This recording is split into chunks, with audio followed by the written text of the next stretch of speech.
La punción lumbar es una técnica diagnóstica y terapéutica esencial. Puede utilizarse para descartar infecciones del sistema nervioso central o para diagnosticar otras enfermedades neurológicas. También se puede utilizar para medir la presión del líquido cefalorraquídeo o para administrar medicación intratecal.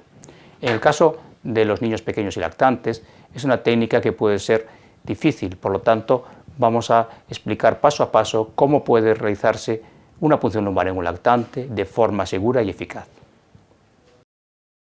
La punción lumbar es una técnica básica en pediatría que, para realizarla de la forma más eficaz y más segura, debe realizarse siguiendo un procedimiento establecido, incluyendo la analgosedación del niño y la monitorización adecuada. Para realizar una punción lumbar, el material que necesitamos es el siguiente. En primer lugar, una solución alcohólica para el lavado de las manos. También debemos disponer de una mascarilla y unos guantes estériles, varios paños estériles y gasas, una solución antiséptica para limpieza de la zona donde se va a hacer la punción y una crema anestésica también para aplicar previamente a hacer la punción. Después debemos disponer de agujas de punción lumbar adaptadas a la edad y el tamaño del niño y de unos tubos para recogida de las muestras de líquido cefalorraquídeo. También en el caso de que necesitemos sedación, debemos tener un monitor de funciones vitales, por ejemplo un pulsioxímetro. Posteriormente, una vez terminada la técnica, disponer de un spray adhesivo y unos apósitos para colocar en la zona de la punción.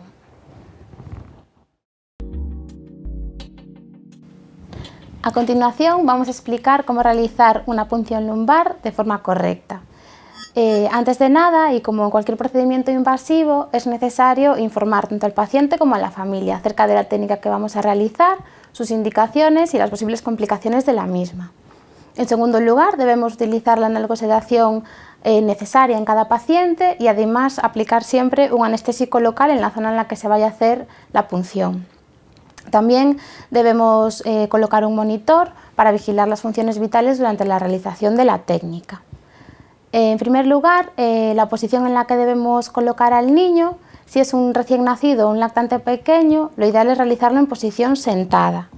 En cambio, si se trata de un niño mayor o lo que queremos es medir la presión del líquido cefalorraquídeo, lo ideal es realizarlo en decúbito lateral.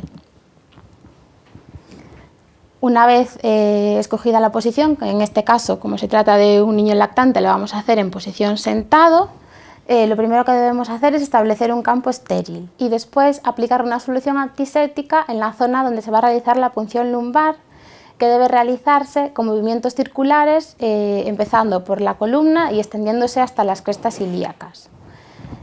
Una vez realizado esto, debemos localizar el punto de punción.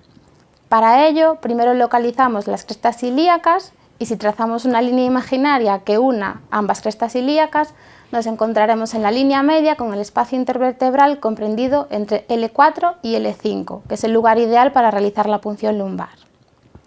Una vez localizado el punto de punción, debemos seleccionar la aguja adecuada para el tamaño y la edad del niño. Para introducir la aguja, debemos orientar el bisel de la misma en paralelo a las fibras longitudinales de la duramadre. Si el paciente está en posición sentada, como en este caso, el bisel debe orientarse hacia un lado. En cambio, si el paciente estuviese en decúbito lateral, el bisel se orientaría hacia arriba o hacia abajo. La inclinación aproximada de la aguja debe ser de unos 15 grados. Cuando notemos disminución de la resistencia al avance de la aguja, estaremos en el espacio subaracnoideo. En ese momento debemos retirar el fiador y comprobar que hay flujo de líquido cefalorraquídeo a través de la aguja. Se recogerán las muestras según el objetivo diagnóstico y una vez recogida la muestra se recolocará el fiador y se procederá a retirar la aguja. Una vez finalizada la técnica, debemos aplicar en la zona un pegamento sintético y colocar un apósito, un vendaje compresivo, y en las siguientes 2 horas debemos asegurarnos de que el paciente permanezca en decúbito prono o lateral para evitar la cefalea pospunción. La punción lumbar tiene muy pocas contraindicaciones, pero es necesario conocerlas. La más importante quizás sea la inestabilidad hemodinámica o el shock. Si el paciente está inestable, debe posponerse la punción lumbar.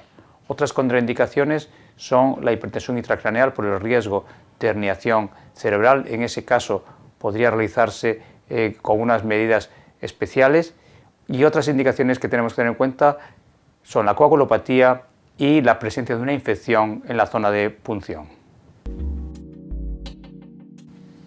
La punción lumbar es una técnica segura, sin embargo hay que tener en cuenta que pueden aparecer complicaciones. En general son poco importantes pero molestas para el paciente, como el dolor en el lugar de punción, la cefalea pospunción o parestesias transitorias. Otras complicaciones que pueden ser más graves, como la herniación cerebral o la meningitis, son mucho más raras.